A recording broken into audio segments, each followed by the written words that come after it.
اللہ کتب الحسنات والسیئات ثم بین ذلک.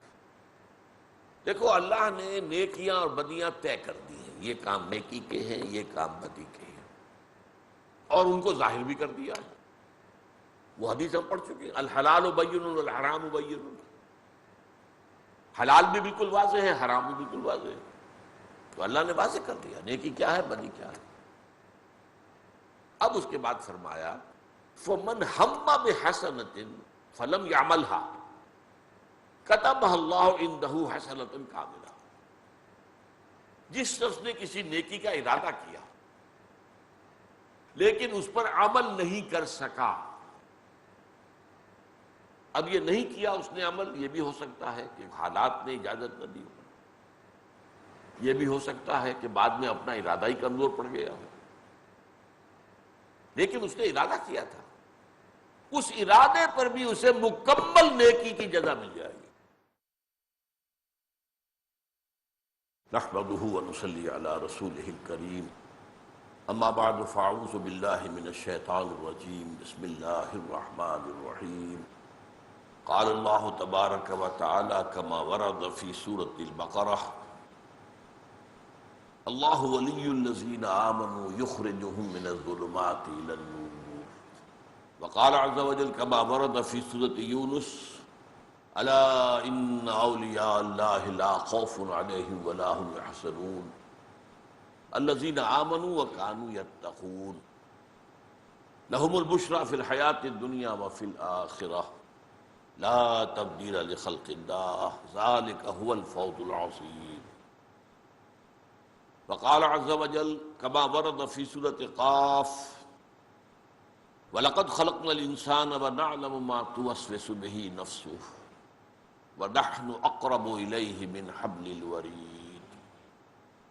وقال عز وجل كما ورد في آخر سورة العلق فَلَا تُطِعْهُ وَاسْجُدْ وَاقْتَرِبْ. وقال عز وجل كما ورد في سورة بني إسرائيل اولئک الذین یدعون یبتغون الی ربہم الوسیلۃ ایہم اقرب ویرجون رحمتہ ویخافون عذابہ ان عذاب ربک کان محذورا. صدق اللہ العظیم. وعن ابی ہریرہ رضی اللہ عنہ قال قال رسول اللہ صلی اللہ علیہ وسلم ان اللہ تعالی قال من عادى لي وليا فقد آذنته بالحرب وما تقرب إلي عبدي بشيء أحب إلي مما افترضته عليه وما يزال عبدي يتقرب إلي بالنوافل حتى أحبه فإذا أحببته كنت سمعه الذي يسمع به وبصره الذي يبصر به ويده التي يبطش بها وَرِجْلَهُ الَّتِي يَمْشِي بِهَا وَإِنْ سَأَلَنِي لَأُعْطِيَنَّهُ وَإِنْ اسْتَعَاذَنِي لَأُعِيذَنَّهُ. رواہ الامام البخاری رحمہ اللہ. رب اشرح لي صدري ويسر لي أمري واحلل عقدة من لساني يفقهوا قولي. اللهم ربنا ألهمنا رشدنا وأعذنا من شرور أنفسنا. اللهم أرنا الحق حقا وارزقنا اتباعه وأرنا الباطل باطلا وارزقنا اجتنابه. آمین یا رب العالمین. نہایت اہم حدیث ہے اس کا کہ ہم آج مطالعہ کر رہے ہیں. یہ کیوں سمجھیے کہ ہمارے ہاں جو مضامین بیان ہوتے ہیں ان کا ایک بہترین بیان حدیث نبوی بلکہ حدیث بھی قدسی اس کے حوالے سے اس حدیث میں موجود ہے. اگرچہ ہمارے ہاں قرآن اور حدیث میں تصوف کا لفظ نہیں آیا، یہ ایک بات کی اصطلاح ہے جس کے بارے میں یقین کے ساتھ یہ بھی معلوم نہیں ہے کہ اس کا اوریجن کیا ہے. زیادہ تر لوگوں کا خیال یہ ہے کہ یہ صوف سے بنا ہے، کہ ابتدائی جو صوفی تھے وہ اونی کپڑا پہنا کرتے تھے اور کوئی بنیان کا تو سوال ہی نہیں، تاکہ وہ اون جو ہے ان کے جسم کو تکلیف پہنچاتی رہے. ظاہر بات ہے کہ وہ کوئی جسم کے لیے کوئی وہ اس طرح کی چیز نہیں ہوتی، بلکہ وہ تو کاٹتی رہتی ہے جسم کو. اس لیے وہ اونی لباس پہنتے تھے، صوف سے صوفی بن گیا، اسے تصوف بن گیا۔ بہرحال مختلف رائے اور بھی ہیں، وہ میں اس وقت تفصیل میں نہیں جا سکتا۔ آج در حقیقت وہی مضمون ہے جو ذرا مختلف انداز میں یہاں آ رہا ہے، اور یہ بھی عرض کر دوں کہ اس میں نہایت خطرناک مضامین بھی ہیں۔ خطرناک اس اعتبار سے کہ بہت باریک ہیں اور ان کے ضمن میں گمراہی میں مبتلا ہونے کا امکان موجود ہے۔ اس پہلو سے بہت ہی محتاط رہ کر بات کرنی پڑے گی۔ اس میں سب سے پہلے اس کا جو دو حصے ہیں اس کے، ان میں سے پہلا حصہ جو ہے مختصر ہے۔ حضرت ابو ہریرہ روایت کرتے ہیں حضور سے صلی اللہ علیہ وسلم، اور حضور نے فرمایا کہ اللہ تعالیٰ نے کہا ہے، حدیث قدسی کئی دفعہ بیان کر چکا ہوں۔ کیا کہا ہے؟ من عادی لی ولیا فقد آذنتہ بالحرب، جس شخص نے میرے کسی ولی کے ساتھ دشمنی رکھی تو اس کے لیے میری جانب سے اعلان جنگ ہے۔ اب یہاں سوال پیدا ہوتا ہے کہ ولی کہتے کسے؟ ہمارے ہاں علم اولیاء اللہ اس معنی میں تو بہت مستعمل ہے، اولیاء اللہ۔ ایک ولی ہوتے کون ہیں؟ اس کے بارے میں ظاہر بات ہے کہ مختلف تصورات لوگوں کے ذہنوں میں ہیں۔ ولی وہی ہوتا ہے جس سے کچھ خارق عادات باتیں ظاہر ہو جائیں، کرامات ظاہر ہوں، جو کچھ غیب کی باتیں بھی بتا دے، مستقبل کی باتیں بھی بتا دے۔ بہرحال اس کی زندگی میں شریعت کی بھی پیروی موجود ہو، نظر آ رہی ہو، اس کا لباس، اس کی وضاحت وہ بھی سنت کے بہت قریب ہو۔ یہ تصورات ہمارے ذہنوں میں ہیں، لیکن سب سے پہلے گہرائی میں سمجھیے ولی ہوتا کون ہے، اور اس سے بھی پہلے یہ کہ یہ جو ولایت کا رشتہ ہے یہ یک طرفہ نہیں ہے۔ اللہ اہل ایمان کا ولی ہے اور اہل ایمان اللہ کے ولی ہے۔ یہ دو طرفہ معاملہ ہے۔ اللہ اہل ایمان سے محبت کرتا ہے اور اہل ایمان اللہ سے محبت کرتا ہے، دو طرفہ معاملہ ہے۔ تو ولی کو سمجھنے کے لیے میں نے جو آپ کو دو آیتیں سنائی ہیں، ایک سورہ بقرہ میں آیت الکرسی کے فوراً بعد جو آیت آئی ہے، اللہ ولی الذین آمنوا یخرجہم من الظلمات الی النور، اللہ تعالیٰ اہل ایمان کا ولی ہے، دوست ہے، ساتھی ہے، مددگار ہے، پشت پناہ ہے۔ یہ سارے الفاظ جمع کر لیں آپ تو لفظ ولی بنے گا۔ اللہ ولی الذین آمنوا، اللہ ولی ہے اہل ایمان کا، اور اس کا ظہور کیا ہوتا ہے؟ یخرجہم من الظلمات الی النور، وہ نکالتا رہتا ہے اہل ایمان کو تاریکیوں سے نور کی طرف۔ یہ تاریکیوں سے نور کی طرف آنا یہ کوئی ایک سڈن ایکٹ نہیں ہے، یہ تدریجی ہے، گریجول ہے۔ اس کا آغاز تو اسی سے ہو جائے گا جب کسی شخص نے زبان سے کلمہ شہادت ادا کیا، اشہد ان لا الہ الا اللہ وحدہ لا شریک لہ واشہد ان محمدا عبدہ ورسولہ صلی اللہ علیہ وسلم، یہاں سے وہ رشتہ شروع ہو گیا۔ لیکن اس رشتے میں پھر ترقی ہوتی ہے، یہ آگے بڑھتا ہے تدریجاً۔ اسی طریقے سے وہ ایک ظلمت میں سے نکل کر تو نور میں آ گیا، کفر سے، شرک سے، لیکن پھر اس کے بعد ابھی تو اور بہت سے پردے ہیں جنہیں چاک کرنا ہوگا، جن میں سے نکلنا ہوگا، اور اس نور کے اندر اضافہ ہوگا، جیسا کہ سورہ تحریم میں فرمایا ہے کہ قیامت کے دن جو اہل ایمان ہوں ان کا نور ان کے آگے اور دائیں طرف جو دوڑتا ہوگا، اب وہ کہیں گے ربنا اتمم لنا نورنا واغفر لنا انک علی کل شیء قدیر، پروردگار ہمارے لیے ہمارے اس نور کو کامل فرما دے۔ کی وجہ کیا ہے کہ دنیا میں ایمان میں سب برابر نہیں تھے، ایک ایمان ابو بکر صدیق کا تھا، ایک عام صحابی کا تھا، ایک ہم میں سے کسی کا، زمین و آسمان کا فرق ہو جائے گا۔ اسی ریشیو پروپورشن سے نور ملے گا میدان حشر میں، جبکہ کہیں نور نہیں ہوگا، اندھیرا ہوگا، گھپ اندھیرا، اور پل صراط پر سے گزرنا ہے جس کے نیچے جہنم ہے، ذرا ٹھوکر کھائی اور گئے اور گر گئے۔ اس کا نقشہ جو ہے سورہ حدید میں کھینچا گیا ہے کہ اہل ایمان تو گزر جائیں گے ان کے پاس نور ہوگا سامنے بھی اور داہنی طرف بھی. سامنے نور ایمان کا ہوگا، داہنی طرف اعمال صالحہ کا. منافقوں کے پاس ہوگا نہیں. دنیا میں وہ ان کے ساتھ تھے، کوئی نور نہیں ہوگا. اور وہ اہل ایمان سے کہیں گے انظرونا نقتبس من نورکم، بھائی ذرا آرام سے ٹھہر کر چلو، تمہاری روشنی سے ہم بھی فائدہ اٹھا لیں، ہمارے پاس تو نہیں ہے. اور کسی کا نور اتنا ہوگا کہ صرف اس کے قدموں کے آگے روشنی ہو جائے گی. اب یہ بھی اس دن بہت خوش قسمت ہوگا. گویا کہ جنگل میں چلتے ہوئے کسی کے ہاتھ میں ٹارچ تو ہے نا، کوئی بہت دور تو روشنی نہیں جا سکتی، نہیں قدموں کے آگے تو پتہ ہے نا کوئی گڑھا ہے یا نہیں ہے، کوئی سانپ تو نہیں بیٹھا، یہ تو نظر آ جائے گا. تو اس کا دوسرا پہلو جو ہے بیان کیا گیا، جن کے پاس کم نور ہوگا وہ اس پر اللہ سے دعا کریں گے کہ پروردگار ربنا اتمم لنا نورنا واغفر لنا، ہمارے کچھ گناہوں کی وجہ سے ہمارا نور مدھم ہے، تو ہمیں بخش دے، مغفرت فرما دے اور ہمارے نور کی تکمیل کر دے. تو اللہ ولی الذین آمنوا یخرجہم من الظلمات الی النور. اب اس کا دوسرا رخ آ رہا ہے. یہ سورہ یونس کی آیت ہے جو بہت عام وعظوں میں، تقریروں میں، عوامی جلسوں میں بہت پڑھی جاتی ہے. الا ان اولیاء اللہ لا خوف علیہم ولا هم یحزنون الذین آمنوا وکانوا یتقون. آگاہ ہو جاؤ، اللہ کے اولیاء، اللہ کے ولی جو ہیں ان کے لیے کوئی خوف نہیں ہے، نہ کوئی حزن ہے.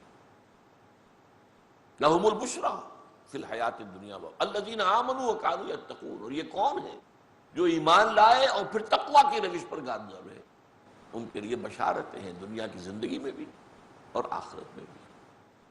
لا تبدیل لخلق اللہ، یہ اللہ تعالیٰ کی تقدیر ہے، اس کی خلق کی ہے اسی اصول پر. ذالک هو الفوز العظیم. اور یہ مقام جس کو حاصل ہو گیا تو یہ بہت بڑی کامیابی.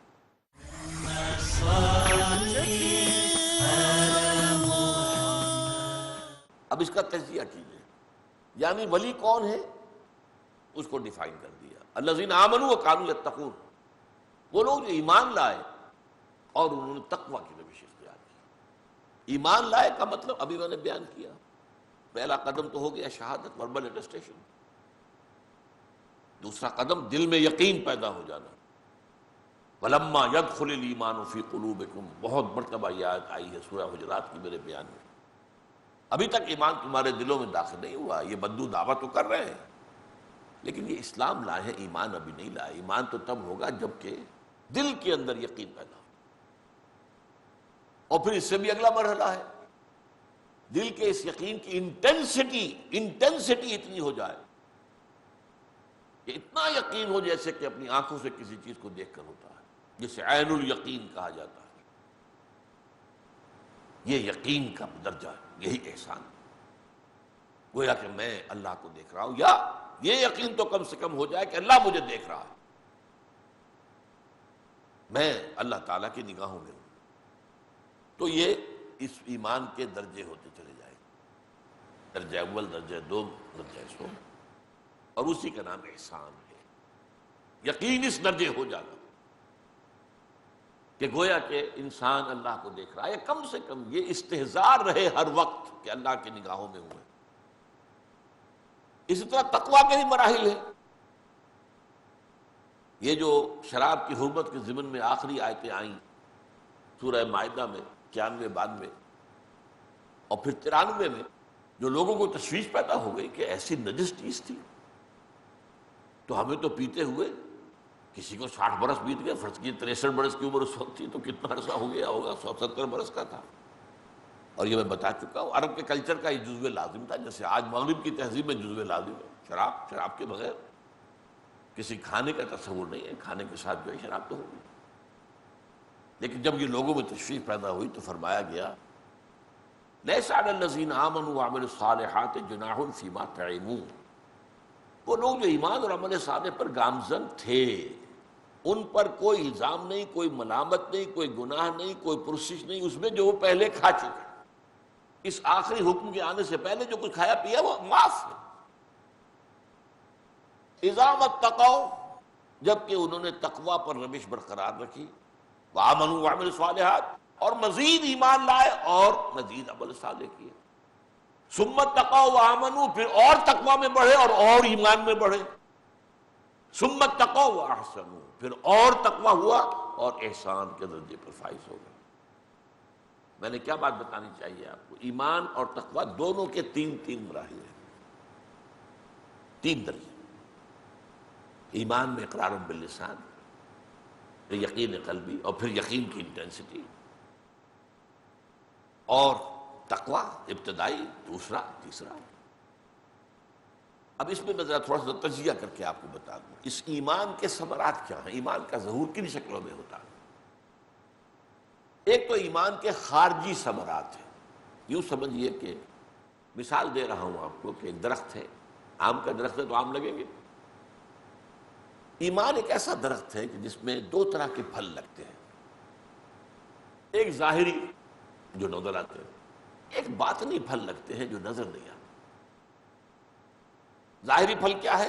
نمبر ایک، اطاعت، سم و اطاعت. اللہ کو مانا ہے تو اب اللہ اور اس کے رسول کے احکام کی اطاعت کلی، سنو اور مانو، فاسمعوا واطیعوا. دوسرا، جہاد فی سبیل اللہ، اللہ کی راہ میں جہاد. اور جہاد کے دو کھاتے ہو جائیں گے، اللہ کے پیغام کو دنیا تک پہنچانا، دعوت، اور اللہ کے دین کو قائم کرنا، نظام برپا کر دینا، اقامت. اس میں تن من دھن لگانا، مال اور اپنے جسم و جان کی قوتوں اور صلاحیتوں کو صرف کرنا ہی.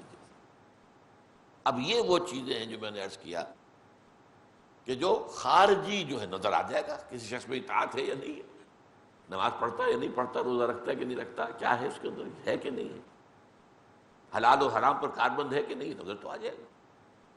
جہاد کرے گا تو نظر تو آئے گا، دعوت دے رہا ہے، تبلیغ کر رہا ہے، قرآن پڑھ رہا ہے، پڑھا رہا ہے، سکھا رہا ہے، پھیلا رہا ہے، پہنچا رہا ہے، اور اللہ کے دین کو قائم کرنے کی جد و جہد میں لگا ہوا ہے، ایک جماعتی نظم کے ساتھ، ڈسپلن کے ساتھ. تو یہ تو ہے خارجی یا ظاہری جو ثمرات، ثمر کہتے ہیں نا پھل کو، ثمرات.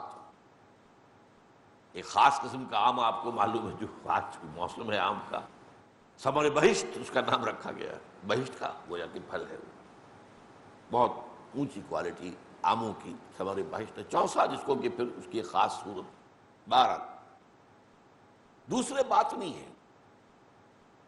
باطنی میں سب سے پہلی چیز ہے تسلیم و رضا. جو اللہ کی طرف سے آئے قبول کرو بغیر کسی شکوے اور شکایت. ما اصاب من مصیبت الا باذن اللہ، جو چیز بھی مصیبت تم پر آئی ہے وہ اللہ کے اذن کے بغیر نہیں آئی ہے، اللہ نے سینکشن کیا، اوکے لیٹ اٹ ہیپن. کوئی ابو جہل کسی صحابی کو نہیں مار سکتا تھا اگر اللہ کی اجازت نہ ہوتی.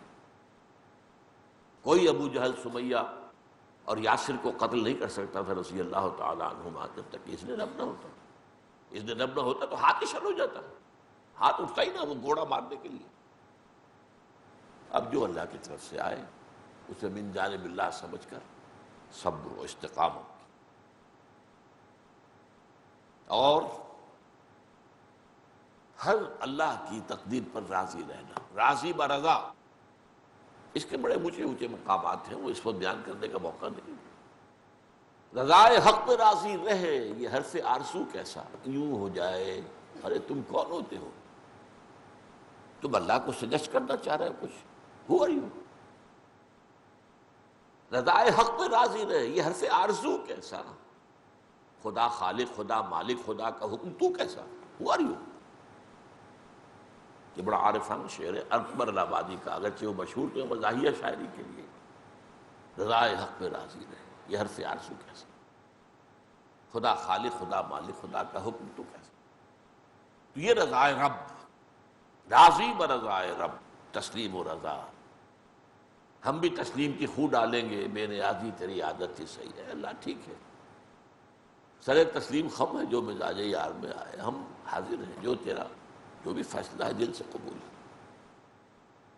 اسی کا ایک حصہ تفویض الامر الی اللہ، اپنے معاملے کو اللہ کے حوالے کر دینا.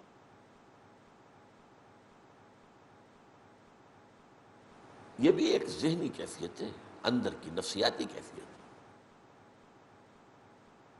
تفویض الامر الی اللہ وافوض الامر الی اللہ ان اللہ بصیر بالعباد. میں کاہے کو چنتا کروں، کاہے کو تشویش میں مبتلا ہو جاؤں، کاہے کو؟ میرا رب جانتا ہے میری ضرورت کیا ہے. اے اللہ ہدایت میں اور اضافہ کر، اے اللہ علم میں اور اضافہ فرما، رب زدنی علما، اے اللہ استقامت عطا فرما. دعا ہی رہ جائے. یہ دے دے، اچھا تم اللہ کو سکھا رہے ہو، پڑھا رہے ہو، تمہیں کیا پتا یہ شے تمہارے حق میں اچھی بھی ہے کہ نہیں. آسان تکرہوا شیئا وہو خیر لکم وآسان تحبوا شیئا وہو شر لکم واللہ یعلم وانتم لا تعلمون. ہو سکتا ہے تم کسی چیز کو ناپسند کرو حالانکہ اسی میں تمہارا خیر ہو، تمہیں کیا پتا. اور کسی چیز کو پسند کرو اور اس میں تمہارے لیے شر ہو. اللہ جانتا ہے، تم نہیں جانتے. حوالے کرو نا بھائی، اے اللہ جو تیرا فیصلہ. یہ بات نہیں سمجھ آتا ایمان. اسی لیے ایک شعر ہے بہت پیارا، کار ساز ماں بے فکر کار ماں. میرا کارساز خود میرے معاملے کی فکر کر رہا ہے. ہم پڑھ چکے پچھلی حدیث میں، جب میرا بندہ اپنے کسی بھائی کے کام میں لگا ہو میں اس کے کام میں لگ جاتا ہوں. پڑھ چکے کہ نہیں؟ آپ اللہ کے کام میں لگ جائیے، اللہ آپ کے کام پورے کرے گا. آپ تلبند لگا دیجیے اللہ کے دین کے لیے، He will take care of all your affairs. کار ساز ماں بے فکر کار ماں، فکر ماں در کار ماں آزار ماں. جب میں اپنے معاملات میں خود غور فکر کا نتیجہ نکالتا ہوں تو کوئی الٹا پڑتا ہے، آزار ہو جاتا ہے، میرے لیے باعث سے تکلیف ہو جاتا ہے. تو کیوں نہ اس کے حوالے کر دوں. وَفَوِّضُ أَمْرِي إِلَى اللَّهِ إِنَّ اللَّهَ بَصِيرٌ بِالْعِبَادِ. اسی بات کی ثمرات میں سے توکل علی اللہ. کسی ذریعے پر، مادی پر، کسی سبب پر کوئی اعتماد اور توکل نہ رہے سوائے اللہ. مسبب الاسباب. وہ جو حضور کو بھی کہہ دیا گیا تھا وَلَا تَقُولَنَّ لِشَيْءٍ إِنِّي فَاعِلٌ ذَلِكَ غَدًا إِلَّا أَن يَشَاءَ اللَّهُ. دیکھیے پھر کبھی نہ کہہ دیجیے گا کہ میں یہ کام کل ضرور کر دوں گا. الا یشاء اللہ، انشاءاللہ کے ساتھ کہنا ہے اللہ نے چاہا تو. میرا ارادہ ہے، گاڑی میں نے تیار کر رکھی ہے، اس کی سروس بھی ہو گئی ہے، ٹیوننگ بھی ہو گئی ہے، پیٹرول کی ٹنکی بھری ہوئی ہے، بس صبح میں اٹھوں گا چل دوں گا. بھول گئے وہ کہ تمہارے اس ارادے کے درمیان اور بالفعل کسی کام کے ہونے کے درمیان there is many a slip between the cup and the lip. حضور سے یہی ہوا تھا نا کہ یہودیوں کے سکھانے پر 3 سوال کیے مکے والوں نے. ان کا جواب حضور نے فرمایا کل دے دوں گا. روزانہ تو آتے ہیں جبرائیل، پوچھ لوں گا دے دوں گا. تو نہیں آئے. اب تالیاں پٹ رہی ہیں، بس رہ گئے، سارے دعوے ختم ہو گئے. کہاں ہے جواب؟ غالباً 3 دن کے بعد جبرائیل آئے اور جوابات لے کر آئے. لیکن ساتھ یہ آیت بھی آ گئی وَلَا تَقُولَنَّ لِشَيْءٍ إِنِّي فَاعِلٌ ذَلِكَ غَدًا. آئندہ کبھی نہ کہیے گا کسی چیز کے لیے کہ یہ میں کل ضرور کر دوں گا. الا یشاء. تو اعتماد اور بھروسہ نہ اپنی قوت و صلاحیت و ذہانت و فطانت پر ہو، نہ مادی اسباب و وسائل پر ہو. اس کے یہ معنی نہیں ہے کہ مادی وسائل و ذرائع جو استعمال کرو بھرپور طور پر، علاج کراؤ، سنت ہے، لیکن یہ نہ سمجھو اس علاج سے شفا ہوگی. شفا اللہ دے. مجھے تو یاد ہے اپنے بچپن کے، اب تو ہمارا حال بدل گیا، بہت کلچر تبدیل ہو چکا ہے. بڑی بوڑھی عورتیں جو ہیں وہ بچوں کو دوائی پلاتی تھیں، کہتی کیا تھی؟ اللہ شافی، اللہ کافی. شافی تو اللہ ہے، وہ کافی ہے. یہ تو سنت ہے، علاج کرو ٹھیک ہے. اب اس میں اس حد تک ہو جانا، ایسے درپے ہو جانا علاج کے، لاکھوں کا روپے خرچ کر کے انگلستان جا رہے ہیں، لاکھوں کا روپے خرچ کر کے. ان کی مارکیٹ بڑھ رہی ہے، ان کا دھندا چل رہا.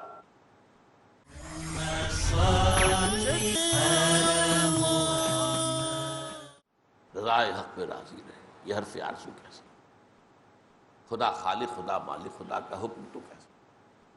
تو یہ رضائے رب، راضی برضائے رب، تسلیم و رضا، ہم بھی تسلیم کی خو ڈالیں گے، بے نیازی تیری عادت ہی صحیح ہے۔ اللہ ٹھیک ہے، سر تسلیم خم ہے، جو مزاج یار میں آئے ہم حاضر ہیں، جو تیرا جو بھی فیصلہ ہے دل سے قبول ہے۔ اسی کا ایک حصہ تفویض الامر الی اللہ، اپنے معاملے کو اللہ کے حوالے کر دینا۔ یہ بھی ایک ذہنی کیفیت ہے، اندر کی نفسیاتی کیفیت ہے۔ تفویض الامر الی اللہ، وافوض امری الی اللہ ان اللہ بصیر بالعباد۔ میں کاہے کو چنتا کروں، کاہے کو تشویش میں مبتلا ہو جاؤں، کاہے کو؟ میرا رب جانتا ہے میری ضرورت کیا ہے۔ اے اللہ ہدایت میں اور اضافہ کر، اے اللہ علم میں اور اضافہ فرما، رب زدنی علما، اے اللہ استقامت عطا فرما۔ دعا ہی رہ جائے، یہ دے دے۔ اچھا تم اللہ کو سکھا رہے ہو، پڑھا رہے ہو، تمہیں کیا پتا یہ شے تمہارے حق میں اچھی بھی ہے کہ نہیں۔ عسیٰ ان تکرہوا شیئا وہو خیر لکم وعسیٰ ان تحبوا شیئا وہو شر لکم واللہ یعلم وانتم لا تعلمون۔ ہو سکتا ہے تم کسی چیز کو ناپسند کرو حالانکہ اسی میں تمہارا خیر ہو، تمہیں کیا پتا، اور کسی چیز کو پسند کرو اور اس میں تمہارے لیے شر ہو۔ اللہ جانتا ہے، تم نہیں جانتے، حوالے کرو نا بھائی، اے اللہ جو تیرا فیصلہ۔ یہ بات نہیں ثمرات ہے ایمان۔ اسی لیے ایک شعر ہے بہت پیارا، کار ساز ماں بے فکر کار ماں، میرا کارساز خود میرے معاملے کی فکر کر رہا ہے۔ ہم پڑھ چکے پچھلی حدیث میں، جب میرا بندہ اپنے کسی بھائی کے کام میں لگا ہو میں اس کے کام میں لگ جاتا ہوں۔ پڑھ چکے کہ نہیں؟ آپ اللہ کے کام میں لگ جائیے، اللہ آپ کے کام پورے کرے گا۔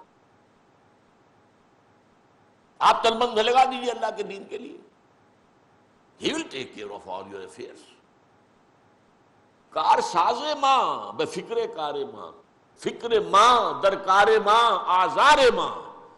جب میں اپنے معاملات میں خود غور فکر کا نتیجہ نکالتا ہوں تو کوئی الٹا پڑتا ہے، آزار ہو جاتا ہے، میرے لیے باعث سے تکلیف ہو جاتا ہے، تو کیوں نہ اس کے حوالے کر دوں۔ وَفَوِّضُ أَمْرِي إِلَى اللَّهِ إِنَّ اللَّهَ بَصِيرٌ بِالْعِبَادِ۔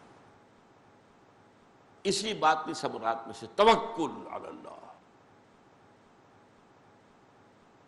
کسی ذریعے پر، مادی پر، کسی سبب پر کوئی اعتماد اور توکل نہ رہے سوائے اللہ، مسبب الاسباب۔ وہ جو حضور کو بھی کہہ دیا گیا تھا وَلَا تَقُولَنَّ لِشَيْءٍ إِنِّي فَاعِلٌ ذَلِكَ غَدًا إِلَّا أَن يَشَاءَ اللَّهُ۔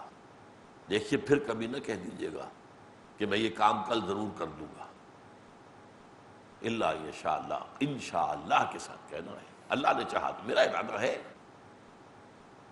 گاڑی میں نے تیار کر رکھی ہے، اس کی سروس بھی ہو گئی ہے، ٹیوننگ بھی ہو گئی ہے، پیٹرول کی ٹنکی بھری ہوئی ہے، بس صبح میں اٹھوں گا چل دوں گا۔ بھول گئے وہ کہ تمہارے اس ارادے کے درمیان اور بالفعل کسی کام کے ہونے کے درمیان there is many a slip between the cup and the lip۔ حضور سے یہی ہوا تھا نا کہ یہودیوں کے سکھانے پر 3 سوال کیے مکے والوں نے، ان کا جواب حضور نے فرمایا کل دے دوں گا، روزانہ تو آتے ہیں جبرائیل، پوچھ لوں گا دے دوں گا، وہ نہیں آئے۔ اب تالیاں پٹ رہی ہیں، بس رہ گئے، سارے دعوے ختم ہو گئے، کہاں ہے جواب؟ غالباً 3 دن کے بعد جبرائیل آئے اور جوابات لے کر آئے، لیکن ساتھ یہ آیت بھی آ گئی وَلَا تَقُولَنَّ لِشَيْءٍ إِنِّي فَاعِلٌ ذَلِكَ غَدًا۔ آئندہ کبھی نہ کہیے گا کسی چیز کے لیے کہ یہ میں کل ضرور کر دوں گا، الا یشاء۔ تو اعتماد اور بھروسہ نہ اپنی قوت و صلاحیت و ذہانت و فطانت پر ہو، نہ مادی اسباب و وسائل پر ہو۔ اس کے یہ معنی نہیں ہے کہ مادی وسائل و ذرائع جو استعمال کرو بھرپور طور پر، علاج کراؤ، سنت ہے، لیکن یہ نہ سمجھو اس علاج سے شفا ہوگی، شفا اللہ نے۔ مجھے تو یاد ہے اپنے بچپن کے، اب تو ہمارا حال بدل گیا، بہت کلچر تبدیل ہو چکا ہے۔ بڑی بوڑھی عورتیں جو ہیں وہ بچوں کو دوائی پلاتی تھیں، کہتی کیا تھی؟ اللہ شافی، اللہ کافی۔ شافی تو اللہ ہے، وہ کافی ہے۔ یہ تو سنت ہے، علاج کرو ٹھیک ہے، اب اس میں اس حد تک ہو جانا، ایسے درپے ہو جانا علاج کے، لاکھوں کا روپے خرچ کر کے انگلستان جا رہے ہیں، لاکھوں کا روپے خرچ کر کے، ان کی مارکیٹ بڑھ رہی ہے، ان کا دھندا چل رہا،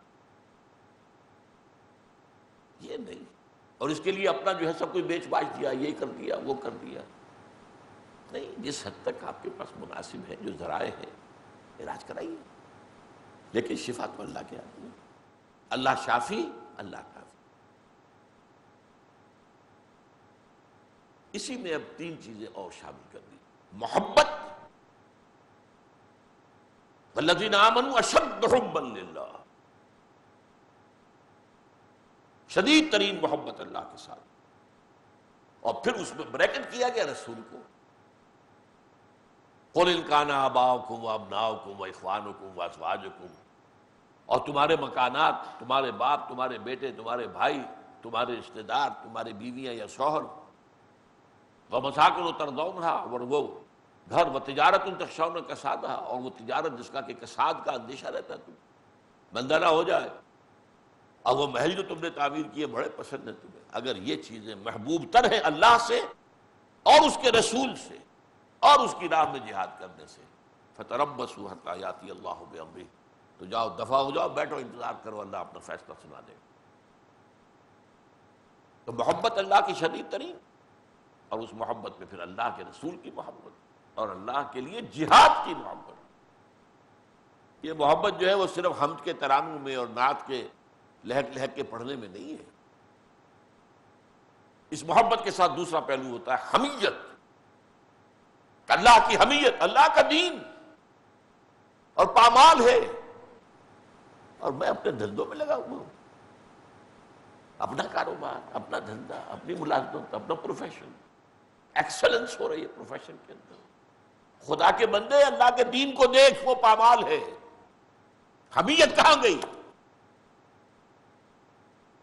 حمیت نام تھا جس کا، گئی تیمور کے گھر سے گئی، مست رکھو ذکر و فکر صبح گاہی میں سے، پختہ تر کر دو مزاج خانقاہی میں سے، حمیت اور نصرت، یا ایھا الذین آمنوا کونوا انصار اللہ، اہل ایمان اللہ کے مددگار بنو، اللہ کے مددگار، اللہ ضعیف نہیں ہے، القوی ہے، تمہارا امتحان ہے کہ اس کا دین جو پامال ہے اسے کھڑا کرنے کے لیے تن من دھن لگاتے ہو یا نہیں لگاتے، بس کھڑا کر دینا تمہارے بس میں نہیں ہے، اس میں تن من لگا دینا تو تمہارے بس میں ہے نا، بس یہ کامیابی ہے۔ کتنے نبی چلے گئے، ان کے ہاتھوں کوئی تبدیلی نہیں آئی، انقلاب نہیں برپا ہوا، معدود چند لوگوں نے مانا، باقی سب کو ہلاک کر دیا گیا۔ حضور کے دستے مبارک سے انقلاب آیا، نظام آیا، کھڑا ہو گیا نظام، جاء الحق وزهق الباطل ان الباطل کان زهوقا، یہ تکمیل رسالت کا مظہر ہے سب سے بڑا حضور پر، تکمیل رسالت، تو یہ ہے نصرت اللہ کی اور اس کے رسول کی، تاکہ اللہ دیکھ لے کون ہے مددگار، اس کے اور اس کے رسول، یہ ہے ولایت کا تعلق۔ اب اس ایسے ولی کے خلاف جو بھی بغض رکھے گا، عداوت رکھے گا، دشمنی کرے گا، اللہ کی طرف سے اعلان جنگ ہے، یہ تو ظاہر بات ہے، یہ تو مروت کا تقاضا ہے، شرافت کا تقاضا ہے۔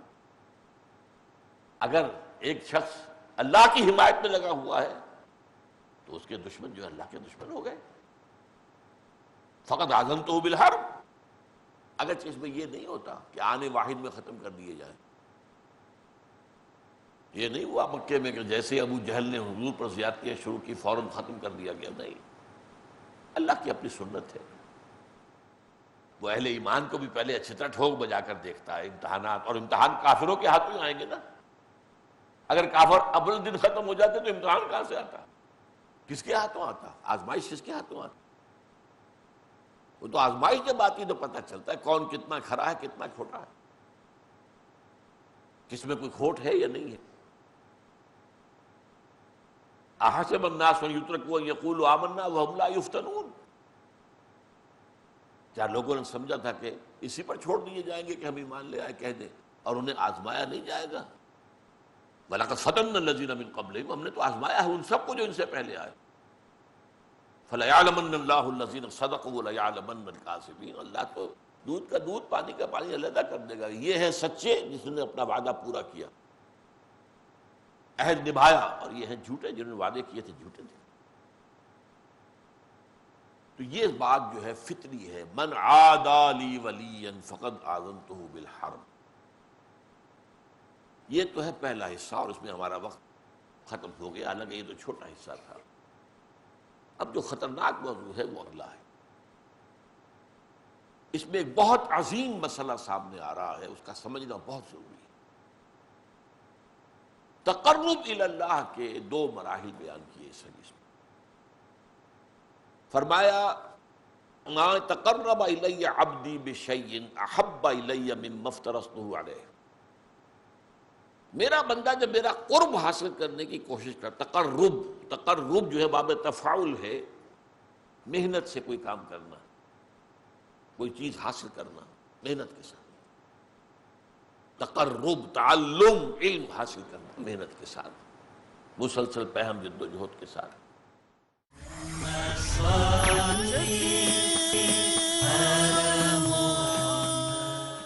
ما تقرب الی عبدی بشیء احب الی مما افترضته علیہ۔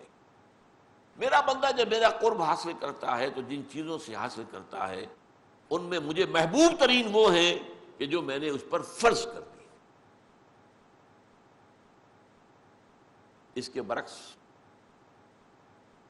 وما یزال عبدی یتقرب الی بالنوافل، اور نہیں ہوتا یہ کہ میرا بندہ میرا قرب حاصل کر رہا ہو نوافل کے ذریعے سے، یہاں تک کہ ایک مقام آ جاتا حتی احبہ، کہ میں اس سے محبت کرنے لگتا ہوں۔ فکنت سمعہ الذی یسمع بہ، پھر میں اس کے کان بن جاتا ہوں جن سے وہ سنتا ہے۔ اب دیکھیے یہاں میں نے کہا تھا ہوشیار کے رہبر دب تیغست قدم را، ہوشیار ہو جائیے۔ اب ایسا پل صراط کا مقام آ گیا ہے کہ ذرا ادھر سے ادھر ہوئے تو معاملہ خراب ہو جائے۔ اللہ بندے کا کان بن جاتا، وَبَصَرُهُ الَّذِي يُبْصِرُ بِهِ، میں اس کے وہ آنکھیں بن جاتا ہوں جس سے وہ دیکھتا ہے۔ اللہ اکبر، کیا مطلب ہے اس کا؟ کون سمجھے گا؟ وَيَدَهُ الَّتِي يَبْطِشُ بِهَا، اور میں اس کا ہاتھ بن جاتا ہوں جس سے وہ پکڑتا ہے۔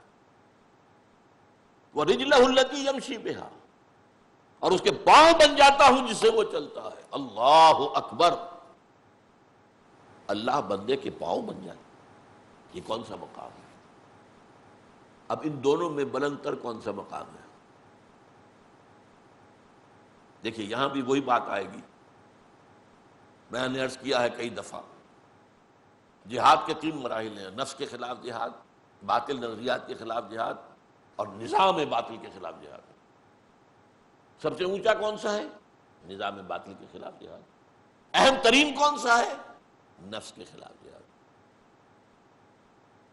ایو الجہاد افضل، افضل ترین جہاد وہ ہے نچلا والا، علی منزل کا، اس لیے کہ پہلی منزل ہوگی تو دوسری بنے گی، دوسری ہوگی تو تیسری بنے گی۔ اسی طرح یہاں پر بھی وہی، اب اس کو فوری کنٹراسٹ کہیے، تضاد نہیں، لیکن یہ کہ فوری طور پر ایک کنٹراسٹ تھا سامنے آتا۔ سب سے محبوب تو ہے فرائض کے ذریعے سے تقرب حاصل کرنا، محبوب وہ ہے، سب سے بلند یہ ہے۔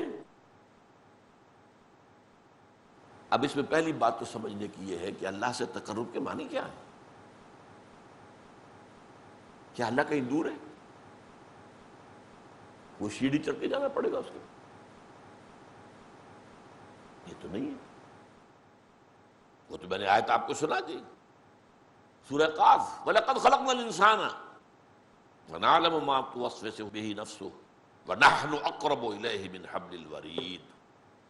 ہم نے ہی انسان کو پیدا کیا، ہمیں معلوم ہے اس کا نفس اندر سے کیا وسوسہ اندازی کرتا رہتا ہے، یہ نفس امارہ، ان النفس لامارۃ بالسوء، we know it، ہم ہی نے بنایا نا، وہ ساری خواہشات ہم نے رکھی اس نفس کے اندر، وہ سارے اینیمل انسٹنکٹس ہم ہی نے رکھے ہیں نا اس کے اندر، we know it۔ کیا گھڑی ساز کو پتہ نہ ہوگا گھڑی میں کون سے پردے ہیں؟ لیکن یہ کہ وَنَحْنُ أَقْرَبُ إِلَيْهِ مِنْ حَبْلِ الْوَرِيدِ، ہم اس سے قریب تر ہیں اس کی رگ جان سے بھی، سب سے بڑی جو رگ ہوتی۔ تو اللہ تو اتنا قریب ہے، پھر تقرب کی کیا معنی؟ یہ بات غور طلب ہے۔ اللہ قریب ہے، ہم دور ہیں۔ بہت پیارے اشعار ہیں۔ کرا جوئی چرا در پیچ ہوتا بھی کہ او پیداست تو زیر نقابی۔ کسے ڈھونڈ رہے ہو بھائی آ کر یہاں جنگل کی گپھاؤں میں اور غاروں میں اور پہاڑوں کی چوٹیوں پر؟ کسے ڈھونڈ رہے ہو؟ یہ پیچ و تاب کیا ہے تمہارے اندر؟ یہ فلسفہ اور یہ عقل اور اس کے گھوڑے دوڑا رہے ہیں ذات و صفات باری تعالیٰ کے بارے میں، یہ پیچ و تاب۔ اسی کشمکش میں گزری میری زندگی کی راتیں، کبھی سوز و ساز رومی، کبھی پیچ و تاب رازی۔ یہ پیچ و تاب، اقبال نے اس حرف پیچا پیچ کہا ہے، فلسفہ، منطق۔ کرا جوئی چرا در پیچ و تابی، کرا کہرا چرا چہرا، یہ فارسی میں اس طرح شعری ضرورت کے تحت یوں بنتے ہیں الفاظ کہ او پیداست تو زیر نقاب، وہ تو سامنے ہے، ظاہر ہے، پردہ تو تمہاری آنکھ پہ پڑا ہوا ہے، زیر نقاب تو تم ہو۔ یہی وجہ ہے۔ اب یہ پھر بڑا خطرناک مسئلہ، اس پہ بڑی بحثیں۔ کیا اللہ یہاں ہے؟ وہ تو کہہ رہا جہاں بھی تم ہوتے ہو میں ہوتا ہوں۔ اب اس میں ایک تعبیر کی گئی، صفاتی طور پر ہوتا ہے۔ کیسے ہمارے ساتھ نہیں جانتے، اس میں یہ ہے اصل میں اللہ دیکھتا ہے، کیسے دیکھتا ہے ہم نہیں جانتے۔ کیا اس کی آنکھیں اس طرح کی ہیں؟ کیا اسے بھی دیکھنے کے لیے روشنی کی ضرورت ہوتی ہے؟ بہت سے جانور ہمیں معلوم ہے جو بغیر روشنی کے دیکھتے ہیں، اللہ کیسے دیکھتا ہم نہیں جانتے۔ وہ سنتا ہے، یہ جانتے ہیں ہم، کیسے سنتا ہم نہیں جانتے۔ وہ ہمارے ساتھ ہے، اس میں کوئی شک نہیں، کیسے ہے یہ ہم نہیں جانتے۔ اس کیسے کی کھود کرید میں جب پڑے تو وحدت الوجود نکل آیا، وحدت الشہود نکل آیا، وہ فلسفے بڑے بڑے نکل آئے، وہ عقل و خرد کی بڑی اونچی منزلوں پر جا کر آدمی کی کچھ سمجھ میں تو آ سکتے ہیں، ورنہ اسی میں کفر ہے۔ اس کا ہر چیز اللہ ہے، اس کا مطلب ہے اس میں سے وہی پھر ہماؤس نکل آیا۔ یہ سارے فلسفے انسانوں نے اسی سوچ میں تو نکالے ہیں۔ لیکن یہ کہ میں نے کہا تھا نا کہ ہوشدار کے رہبر دب تیغست قدم را، اس اعتبار سے تقرب کا مفہوم کیا ہے کہ اللہ کی طرف باطنی طور پر بڑھنا، اور بڑھنے کے لیے کہیں دور جانے کی ضرورت نہیں ہے، اپنے ہی اندر۔ وہ جو میں نے بارہا آپ کو سنایا ہے شعر عبد القادر بیدل کا، ستم است گر ہوست کشد کے بسیر سر و تھمن درا، تجھے غنچہ کم نہ دمی دئی درے دل کشا بچمن درا۔ بڑے ستم کی بات ہے کہ تمہاری خواہش نفس تمہیں کہے چلو بھائی ذرا باغ میں جا کے دیکھو، سر و سمن کی سیر کرو، دیکھو کیسے اچھے اچھے پھول ہیں، کیسا سبزہ ہے۔ ارے تم خود ایک گنچے سے کم دمکتے ہوئے نہیں ہو، تم تو اللہ کی تخلیق کا کلائمیکس ہو کہ اپنے من میں ڈوب کر پا جا سراغ زندگی۔ تو وہ تو ہے، وہ کہیں دور نہیں ہے، تم جو ہے اس کی طرف متوجہ نہیں ہو، تمہاری ساری توجہ جو ہے دنیا کی طرف ہے،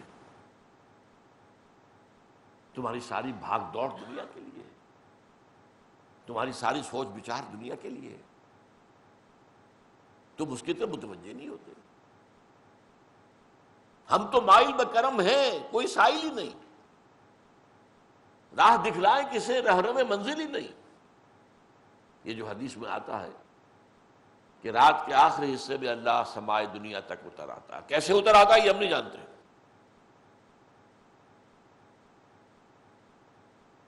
قیامت کے دن اللہ اس زمین پر نزول فرمائے گا، وجاء ربک والملک صفا صفا، میدان قیامت اسی زمین پر ہوگا، قصہ زمین برسر زمین طے ہوں گے، اللہ آئے گا، 8 فرشتے اللہ کے عرش کو تھامے ہوئے ہوں گے اور وہ نزول فرمائے گا۔ پھر وہ عدالت خداوندی لگے گی، حساب کتاب ہوگا، کیسے ہم نہیں جانتے۔ اس اعتبار سے تم اصل میں اپنے باطن میں جھانکو۔ باطن میں کیا ہے؟ اب وہ بات جڑ جائے گی، وہ جو شروع کی بات تھی، دل کی گہرائیوں میں روح ہے، اور روح اس کا تعلق اللہ کی ذات کے ساتھ۔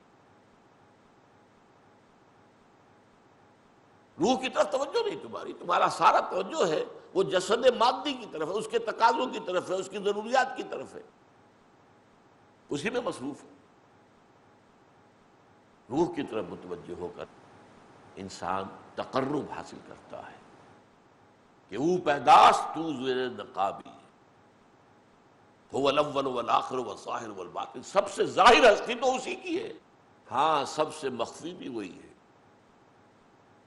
اس کی ذات کی کنہ تک کوئی نہیں پہنچ سکتا، وہ کیسے دیکھتا ہے تم نہیں جان سکتے، اس کا ہاتھ ہے ید اللہ، لیکن اپنے ہاتھ پر قیاس نہ کر بیٹھ، اس کی کوئی تجلی ہے جسے کہا گیا ہے کہ اس کی ران کھولی جائے گی، یوم یکشف عن ساق، اس کو کیا ہو اسی وقت پتہ چلے گا۔ آج ہم یہاں اس میں بحث کریں گے تو ہم گمراہی میں مبتلا ہو جائیں۔ تو یہ ایک حد تک تو میری بات اس موضوع پر، کیونکہ وقت ختم ہو گیا، میں سبق کر رہا ہوں کہ قرب سے معاملہ قرب مکانی نہیں ہے، یہ قرب معنوی۔ وہ آیت میں نے شروع میں پڑھی تھی، دوبارہ چونکہ دہرا رہا ہوں تو اس کا ایک سجدہ جو کر لیجئے گا بعد میں، کَلَّا لَا تُطِعْهُ وَاسْجُدْ وَاقْتَرِبْ۔ اے نبی، یہ ابو جہل وغیرہ کی باتیں آپ نہ مانیے، توجہ نہ دیجیے، دفع کیجیے ان کو، آپ تو سجدہ کیجیے اور قریب ہو جائیے۔